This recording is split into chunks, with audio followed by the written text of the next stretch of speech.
Olá, sejam bem-vindos ao Soja Brasil. No programa de hoje, vamos trazer um balanço sobre o futuro dos grãos e o que foi debatido durante a COP30. Tem ainda a expedição Soja Brasil. Produtores exploram área agrícola sem fazer ampliação. São exemplos a técnica do plantio direto e o princípio de plantar mais sem abrir novas áreas. Tem os destaques políticos e econômicos do agronegócio. E já está definida a abertura nacional da colheita da soja, vai ser em Tocantins. E, claro, não poderia faltar a previsão do tempo e as principais notícias do setor. O Soja Brasil está começando. Fica com a gente. A gente começa o programa de hoje falando sobre a COP30, que reuniu representantes de mais de 160 países para falar sobre sustentabilidade e clima. Durante o evento, a soja teve destaque. O painel da Embrapa na AgriZone durante a COP30 mostrou por que a soja de baixo carbono entrou no debate global. De todas essas práticas, eu gostaria de destacar duas que têm grande impacto para se ter uma soja com redução na emissão de gases causadores de gases de efeito estufa. A primeira é o uso de bioinsumos, né? Então, a substituição dos insumos sintéticos pelo uso de bioinsumos tem um grande impacto não só na redução das emissões, como também no aumento da produtividade. O caso de maior sucesso é a fixação biológica do nitrogênio na soja.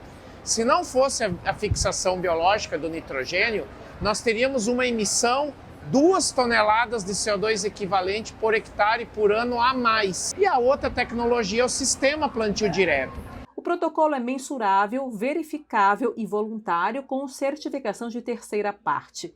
E está sendo construído com base científica, além de ser lançado em 2026. Com base em estudos de longa duração realizados na sede da Embrapa em Londrina, o pesquisador mostrou que, após 10 anos, o sistema plantio direto proporcionou 48% a mais de produtividade que o preparo convencional e reduziu em até 76% a pegada de carbono da soja. Em anos de seca, a prática garantiu 28 sacas a mais por hectare, comprovando maior resistência ao estresse hídrico. Para o setor privado, o protocolo traz muitas vantagens. Ao seguir as diretrizes da soja de baixo carbono, ele vai seguir todos os parâmetros que possibilitam ele produzir mais de forma sustentável. Produzindo mais de forma sustentável é interessante para todo mundo. Interessante para o banco, interessante para a seguradora, interessante para toda a cadeia de insumos e para a cadeia de originação. O debate destacou também que ampliar tecnologia e informação fortalece produtores e as cooperativas podem contribuir com a disseminação destas informações. As cooperativas agropecuárias são verdadeiras máquinas de impacto e armazéns de confiança da produção brasileira. Hoje a gente tem cerca de 1.000 cooperativas no Brasil, com mais de 1 milhão de produtores cooperados. E a cooperativa é quem quem faz a transferência de tecnologia no campo. Onde tem cooperativa, tem assistência técnica e extensão rural e assim a gente consegue disseminar as práticas como a soja de baixo carbono. Vamos acompanhar agora um balanço desse encontro para o setor? Quem está ao meu lado é a Karina Rufino, era chefe de transferência de tecnologia da Embrapa Soja. Antes de mais nada, eu já te agradeço essa entrevista. Eu quero começar te perguntando como é que você avalia a participação no assunto das discussões da COP30 sobre soja. Bom, a gente está tendo um momento ímpar para a cadeia produtiva aqui no Brasil. Nós estamos recebendo delegações do mundo inteiro que estão visitando para conhecer os sistemas de produção e a Embrapa trouxe para a vitrine da AgriZone da Embrapa, a Casa da Agricultura Sustentável, uma vitrine especialmente do programa Soja Baixo Carbono e dos outros programas da família de protocolos baixo carbono que a gente está desenvolvendo. O que é importante? Além da gente estar trabalhando aqui na área de vitrine com a demonstração prática do que a gente produz aqui, como é que é o sistema de produção brasileiro, a gente também tem participado de uma série de eventos, de painéis que estão acontecendo, tanto na área da AgriZone, da Embrapa aqui, quanto na área da Blue Zone e na área da Green Zone. Então nós estamos com muitas oportunidades de interagir, de conversar, de explicar como é que o produtor brasileiro hoje toma as melhores decisões para produzir com sustentabilidade, para produzir uma agricultura de baixo carbono e o que a gente tem para o futuro, reservado aí para os próximos anos, para essa agenda climática, que é uma agenda importantíssima, que o produtor tem bastante interesse, porque quanto mais tecnologias ele adota na linha do que a gente preconiza de agricultura de baixo carbono, melhor o risco climático dele, né, e melhor o serviço ambiental que ele acaba prestando também, né, como parte da solução para essa agenda climática. Agora vamos falar um pouquinho do diferencial que vai ser vamos dizer assim, o selo da soja baixo carbono. Por exemplo, é um diferencial competitivo para o produtor que tiver comprovado todos os manejos que fazem uma soja baixo carbono? Com certeza. Eu acho que esse é um programa que a gente está desenvolvendo já há 4 anos lá na Embrapa Soja.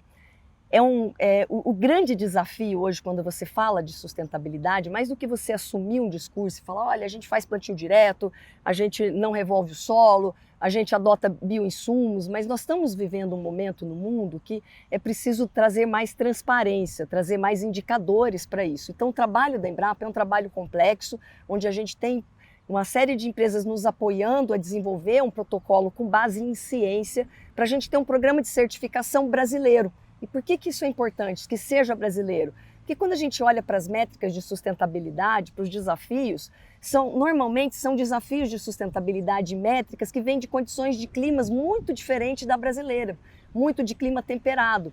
Então, o desafio é, você pega aqueles dados que estão fora, internacionais, e traz para o Brasil, o nosso produtor acaba sendo penalizado. E o que nós estamos fazendo? Nós estamos desenvolvendo as métricas, os indicadores, trazendo todo o sistema de produção que a gente tem no Brasil e dando uma oportunidade de criar um programa de certificação que vai gerar valor para o nosso produtor, né? Um produtor que produz de forma organizada, que vai ter os dados primários da propriedade dele para colocar no sistema de produção. A gente vai ter uma verificação, uma certificação voluntária de terceira parte. E o objetivo no final disso tudo é que a gente possa, a produção de soja desse produtor ser valorizada. E valorizada como? Ter uma taxa de financiamento reduzida, acesso a um seguro com valor diferenciado, acesso a mercados que possam estar dispostos a pagar um prêmio por você ter uma produção de baixo carbono. Então, nós estamos construindo uma rede de atores, um ecossistema que vai trazer benefícios completos para esse produtor, né, que é o principal ator quando a gente fala de mudança climática. Porque se a gente fala que a agricultura tem esse potencial de entregar alimento, de trazer estabilidade de produção, né, ao longo do tempo, quando a gente vivencia, quem hoje não vivenciou uma situação de um extremo climático numa lavoura?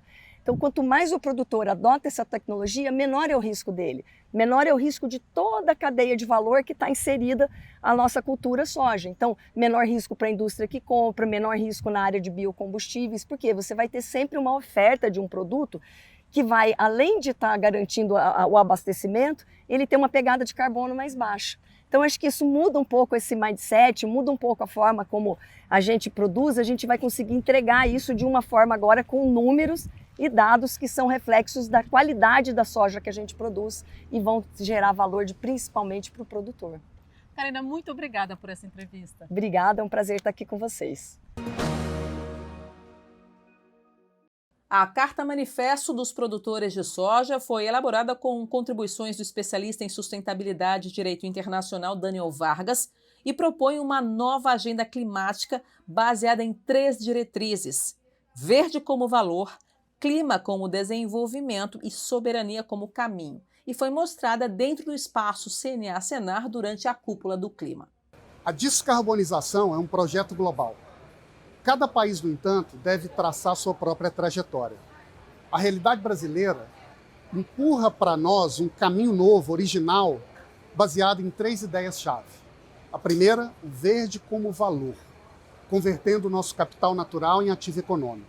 Segundo, o clima como desenvolvimento, como essa agenda foi pensada para ser em 1992, no Rio de Janeiro, na Cúpula da Terra que lançou as COPs.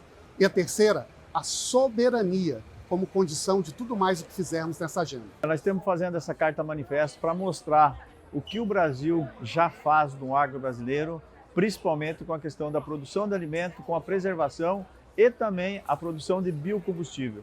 O Brasil hoje, que é um grande produtor de alimentos e de biocombustível, sabemos que nós temos aqui numa COP, onde os problemas climáticos são a grande maioria dos problemas que são discutidos aqui, mas nós temos que lembrar que o Brasil ele é parte dessa solução. O documento defende que as áreas preservadas nas fazendas sejam reconhecidas como ativos ambientais, que o clima seja tratado como motor de desenvolvimento econômico e que o Brasil defina suas próprias métricas. O país responde por apenas 2,47% das emissões globais, contra 28% da China e até 15% dos Estados Unidos. O plano prevê recuperar 40 milhões de hectares de pastagens até 2035, o que pode levar em 25% a produção agrícola e reduzir emissões. O texto também sugere dobrar a geração de energia renovável no campo e criar acordos comerciais com reconhecimento mútuo de padrões sustentáveis, fortalecendo assim a competitividade do setor. O Brasil é um grande produtor de biocombustíveis, onde isso diminui e muito os impactos na questão do meio ambiente. Então, essa carta é direcionada para mostrar o que a agricultura, o que o setor brasileiro produtivo faz, além de todas as reservas que tem dentro das propriedades rurais do Brasil. A questão da reserva legal, a questão das APPs, que estão dentro das propriedades e o produtor preserva isso com muito zelo. E agora vamos ver como está o andamento da safra de soja em algumas regiões do Brasil. No Paraná, a estimativa é de que aproximadamente 270 mil hectares dos 5 milhões e 776 cultivados para o ciclo 25-26 tenham sofrido algum tipo de dano em decorrência das chuvas de granizo, vendavais, enxurradas e, em menor escala, do ciclone extratropical que resultou na formação de 3 tornados. Deste total, cerca de 80 mil hectares apresentaram danos severos e grande parte dessa área deverá ser replantada, o que deve levar o custo de produção neste ciclo para os produtores atingidos. Os outros 190 mil hectares afetados devem registrar redução no volume de produção em relação ao inicialmente esperado. As regiões do estado com maiores impactos são Campo Mourão, Londrina e Maringá. Aqui na região oeste da Bahia, o plantio da soja apresenta um bom ritmo em relação à safra anterior. De acordo com a Associação de Agricultores Irrigantes da Bahia, a projeção é que a área total atinja 2.218.000 hectares e uma produção que poderá ultrapassar 9.049.000 toneladas. A produtividade estimada é de 68 sacas por hectare. De acordo com o IMEA, 96,36% da área total prevista já foi semeada no estado. O avanço foi de 10,68 pontos percentuais em relação à semana anterior. As chuvas recentes ajudaram a acelerar o trabalho das máquinas, especialmente no Centro-Sul e no Médio-Norte, regiões que já estão praticamente concluídas. Mesmo assim, o estado segue 2,62 pontos abaixo do registrado no mesmo período do ciclo passado. No Nordeste e no Sudeste, o ritmo ganhou força nesta semana, mas ainda há talhões com solo mais seco que exigem atenção e podem demandar ajustes no manejo. A aposta agora é na regularização das chuvas. Os produtores querem garantir uma boa umidade para que a lavoura se estabeleça bem nesta fase inicial, considerada decisiva para o potencial produtivo da safra. E vamos agora às informações do clima.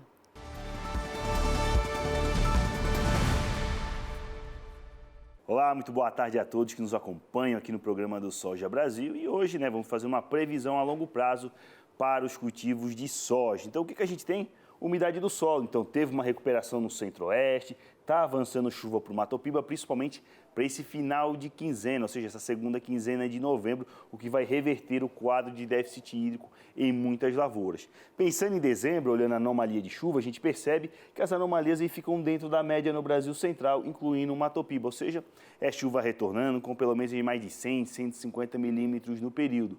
Chuvas também que vão se manter na região sul, a atenção maior fica para o centro-sul do Rio Grande do Sul, onde os acumulados aí não devem chegar a 100 milímetros pensando dos próximos 30 dias. E essa umidade se mantém lá para janeiro, tudo que a gente vê aqui em verde é chuva acima da média, centro-oeste, sudeste, Matopiba, ajudando em muito aí as lavouras, que muitas delas já vão estar em fase de enchimento de grãos. Chamando a atenção, devido até condições de laninha, a gente vai ter aí uma extensão da chuva, ou seja, lá para fevereiro, chuvas acima da média ainda no Mato Piba, Sudeste e Centro-Oeste, que podem prejudicar as operações em campo e, claro, atrasando a semeadura do milho segunda safra, pensando no ano que vem.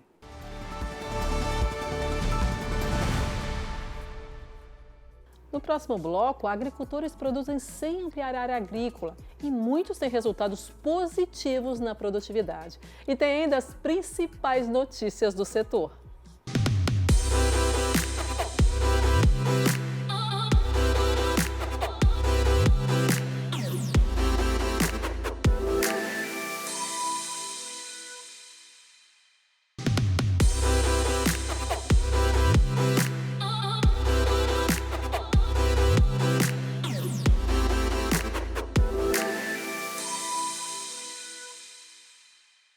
Já estamos de volta e olha só, o nosso país tem um super potencial para dobrar a produção de grãos utilizando a mesma área agrícola. Isso já está ligado a um manejo.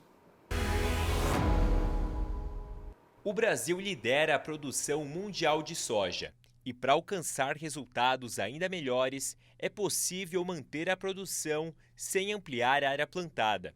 É o que concluiu um estudo liderado pela Exalc-USP no Brasil, em parceria com universidades norte-americanas e holandesas. Já que a gente tem uma área mobilizada para a produção agrícola, vamos fazer da forma mais intensa possível. Sustentável, sim, mas utilizando aquela área da melhor forma possível. A produção no campo é resultado de área vezes produtividade.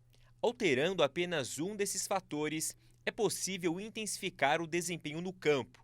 O estudo publicado na principal revista científica multidisciplinar do mundo revela que as práticas de manejo agrícola podem ser ajustadas para garantir maior eficiência das lavouras de grãos, o que inclui a soja, nossa principal commodity nacional. A gente, na verdade, para grãos, milho e soja, a gente aumentou a produtividade, é verdade, mas a gente também aumentou a área. Okay? E hoje, pelas questões ambientais, a área começa a ficar mais limitada, até porque muitos biomas já não têm mais onde ser expandidos, ok? E o aumento da produtividade é um foco que esse estudo trouxe, que ele tentou trazer. E esse aumento da produtividade tem um nome um pouco mais chique chamado de intensificação agrícola sustentável, ou seja, a gente aumentar a produção sem precisar mobilizar áreas ambientalmente mais sensíveis. Há milhares de produtores rurais que buscam essa eficiência. Caso do Júnior, a propriedade de 125 hectares que ele cultiva soja, no passado já foi dedicada à produção de citros, antes da chegada do greening, doença que ataca os pomares. Para atingir os melhores resultados econômicos e sustentáveis com a oleaginosa, há uma combinação de práticas. Aqui a gente adotou a técnica do plantio direto, né? Isso sim, que a gente tem que segurar a palhada no solo para manter a umidade, né? Sementes de qualidade e adubação feita sob análise, né, de níveis de macro e micronutrientes, né? Foi com acompanhamento técnico e tendo como base pesquisas da Exalc que o Júnior adotou boas práticas aqui na fazenda. São exemplos a técnica do plantio direto e o princípio de plantar mais sem abrir novas áreas. Na última safra de soja, a propriedade registrou bons resultados tanto em produção quanto em produtividade. E para a próxima temporada, a projeção também é muito positiva. O negócio vai fluindo bem, aparentemente pelas previsões, né? A gente acha que pode chegar até ter um recorde em relação ao ano passado de produtividade, né? Não é só do Sudeste que vêm os bons exemplos. O Cerrado também tem os seus. No Vale do Araguaia, em Goiás, produtores rurais utilizam estratégias que permitem o cultivo de grãos em terras degradadas. E nós conseguimos, no mesmo espaço físico, manter a produção de carne como vem sendo feita e entrar com a produção de grãos. Está se entrando com soja, está se entrando com irrigação.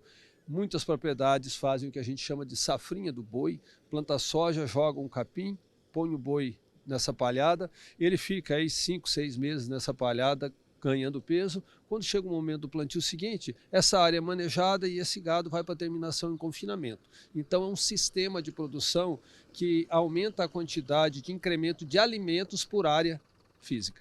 Já Maiara cultiva soja e milho em Mato Grosso do Sul. Assim como em Goiás, o cerrado é o bioma predominante, mas o território sul-mato-grossense também abriga o Pantanal na sua porção oeste. A produtora rural revela que a preservação do meio ambiente é central para ambas culturas. Pois hoje a gente preserva as áreas que têm que ser preservadas, produzimos mais nas áreas que já estão sendo produzidas, né? Não buscando a abertura de novas áreas, e sim melhor produção nas áreas que a gente já está cultivando.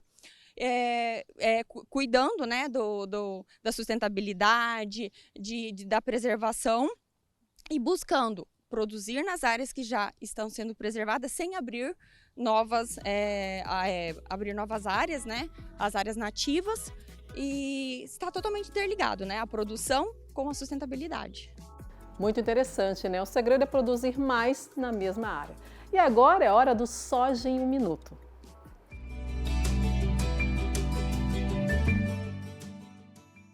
Segundo o IMEA, o esmagamento de soja em Mato Grosso atingiu 930,59 mil toneladas, com um aumento de 6,91% em comparação ao mês de setembro. O desempenho do volume acumulado entre janeiro e outubro se deve principalmente à capacidade maior de processamento das indústrias pela oferta da soja e demanda aquecida. A Abiov atualizou suas projeções para o complexo da soja em 2026, apontando recordes de produção, processamento e exportações. A expectativa é de 111 milhões de toneladas de soja exportadas, um novo patamar histórico, mais 24,6 milhões de toneladas de farelo e 1,2 milhão de toneladas de óleo. As importações de óleo devem ficar em 125 mil toneladas e as de soja em 500 mil, para suprir a demanda interna. Ele ajuda a me...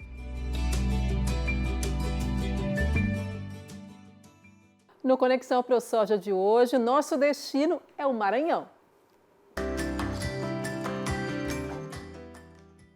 Ainda há um percurso muito grande para ser percorrido, pelo estado ser longas distâncias, né? Mas aí criamos que o Maranhão vai plantar 1.600.000 hectares de soja, né? Tanto de sequeiro como de pivô, e de milho, primeira safra, 200.000 hectares. E atingindo a segunda safra, mais 600.000 hectares de milho. Alguns vão plantar até sem adubo, porque não tem dinheiro, não houve financiamento, não houve maioria das partes, porque os bancos hoje estão exigindo a hipoteca. E o agricultor já vem trabalhando há anos aí com isso, né, em outras hipotecas. Então vai uma redução muito grande na produtividade. Criamos aí que pode ter uma redução de 10% até 20%. Então nós vamos ter uma baixa na nossa produção e esperamos que esses custos aí, alguém consiga fazer a redução dele. Mas é difícil os preços hoje que estão os fertilizantes e os próprios herbicidas hoje que estão num patamar elevado. Sem contar com o frete. O frete vem subindo a cada dia aí, dividindo os preços dessas commodities. Hoje as trades estão fazendo essa troca, pedindo mais garantias ainda, além de fazer a CPR financeira, que o agricultor tem um compromisso de entregar 45 sacas para ela, mas já fica travado toda a sua safra para eles. Então, a trade hoje vai ser um patamar, como dos outros anos, elementar para sustentar a produção nossa no Maranhão. A largada das máquinas, que vai marcar a abertura nacional da colheita safra 25-26, vai ser na Fazenda Alto da Serra, em Porto Nacional, Tocantins. O tema desta temporada é Onde a Soja Cresce, a Transformação Acontece. Um evento que vai reunir produtores e autoridades para destacar a importância socioambiental da oleaginosa em todo o país. Então, marque na agenda. Dia 30 de janeiro, o encontro começa às 8 horas da manhã e às 9 da manhã, horário de Brasília, a transmissão na TV. E que tal a gente conferir agora uma curiosidade sobre a soja, hein? Vamos ver?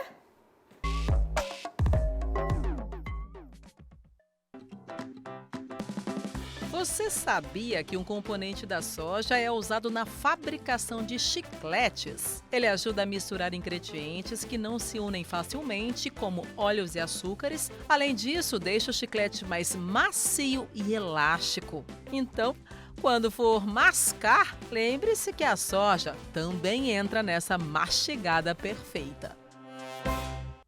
O programa Soja Brasil fica por aqui. Continue acompanhando todas as notícias no site Soja Brasil e no @Projeto Soja BR.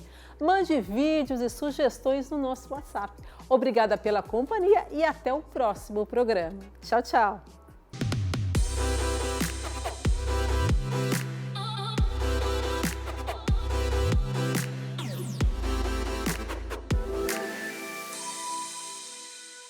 Realização Canal Rural e a ProSoja Brasil. Patrocínio 4x4 é Triton, Triton é Mitsubishi. E Rara, agricultura é nossa vida. Intacta 2 Extend, produtividade e 2X é 2 vezes mais tecnologia. Campo Forte, nosso forte é fazer você produzir mais. Coordenação técnica Embrapa. Consultoria, Safras e Mercado, Harvard Agribusiness School e Climatempo.